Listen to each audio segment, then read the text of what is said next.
بسم اللہ الرحمن الرحیم۔ محترم سامعین ذی وقار، آج 17 رمضان المبارک ہے۔ رمضان کی 17 تاریخ اور 17واں روزہ تاریخ اسلام کے اندر آج کے دن کی بڑی اہمیت ہے۔ 17 رمضان المبارک اسلام اور کفر کی پہلی لڑائی، غزوہ بدر آج ہی کے دن ہوا، جب ایک طرف 313 صحابہ تھے اور مد مقابل 1000 کا لشکر تھا، اور حال یہ تھا کہ چلنے کے لیے سواریاں نہ تھیں، لڑنے کے لیے اسلحہ نہ تھا، لیکن یقین تھا رب تعالیٰ کی ذات پر۔ آج ہی کا دن ہے کہ جب صحابہ، اور کون صحابہ؟ مدینہ منورہ کے اندر رہنے والے جنہیں انصار کہا جاتا ہے، ان کی ولولہ انگیز تقاریر کہ جن کے اندر انہوں نے کہا تھا کہ اے اللہ کے نبی، ہم بنی اسرائیل کی طرح نہیں ہیں، ہم قوم موسیٰ کی طرح نہیں ہیں کہ جنہوں نے حضرت موسیٰ علیہ السلام کو کہا تھا کہ جا موسیٰ تو اور تیرا رب لڑیں گے، ہم تو گھر میں بیٹھے ہیں، بلکہ اے اللہ کے نبی،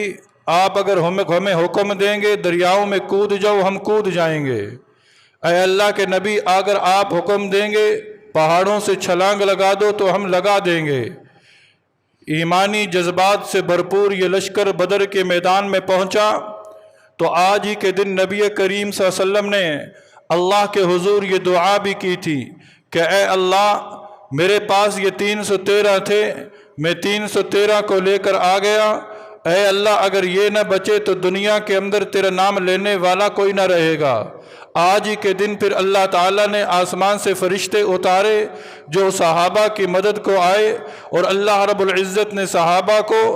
1000 کے مقابلے میں فتح عطا فرمائی۔ آج ہی کے دن ابو جہل جہنم رسید ہوا، آج ہی کے دن معاذ اور معوذ اس لڑائی کے اندر شریک ہوئے، آج ہی کے دن تاریخ نے وہ منظر بھی دیکھا، اس چشم فلک نے وہ نظارہ بھی دیکھا کہ ایک طرف بیٹا ہے، ایک طرف باپ ہے، ایک طرف چچا ہے، ایک طرف بھتیجا ہے، ایک طرف ماموں ہے، ایک طرف بھانجا ہے، ایک طرف باپ ہے، دوسری طرف بیٹا ہے، لیکن اسلامی قوت کے لیے، اسلام کے لیے اپنی جان کو ہتھیلی پر لے کر بدر کے میدان میں پہنچنے والے وہ صحابہ کرام رضوان اللہ تعالی علیہ مجمعین کہ جنہوں نے عہد کر رکھا تھا کہ ہمارا سب کچھ نبی پر قربان ہے، ہمارا سب کچھ نبی پر قربان ہے، آج کے دن انہوں نے یہ کر کر دکھایا۔ پھر آج ہی کے دن جب نبی کریم صلی اللہ علیہ وسلم فاتحانہ انداز سے مدینہ میں داخل ہوئے تو آپ صلی اللہ علیہ وسلم کے کانوں میں جو سب سے پہلی خبر پہنچی تھی کہ اے اللہ کے نبی، آپ کی بیٹی کا انتقال ہو چکا ہے، آپ کی بیٹی کا انتقال ہو چکا ہے۔ جی ہاں، حضرت رقیہ رضی اللہ تعالی عنہ جو حضرت عثمان غنی رضی اللہ تعالی عنہ کے پہلے نکاح میں تھیں، ان کا انتقال آج ہی کے دن ہوا، اور کیا منظر تھا کہ جب نبی صلی اللہ علیہ وسلم مسجد نبوی کے بعد جنت البقیع میں تشریف لے گئے، سیدھا بدر سے آئے، سیدھا جنت البقیع میں تشریف لے گئے، قبر پر مٹی ڈالی جا چکی تھی،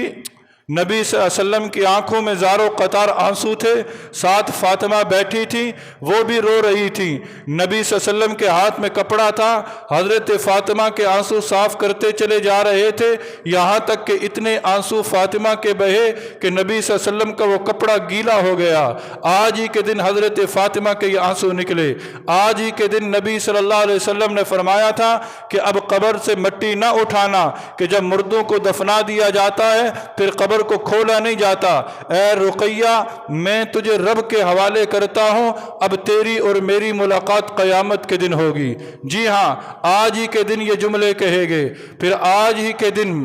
میری اور آپ کی ماں حضرت عائشہ صدیقہ رضی اللہ تعالی عنہ کا یوم وصال بھی ہے۔ آج ہی کے دن حضرت عائشہ صدیقہ رضی اللہ تعالی عنہ کا انتقال ہے۔ کون عائشہ؟ وہ عائشہ کہ جن پر تہمت لگی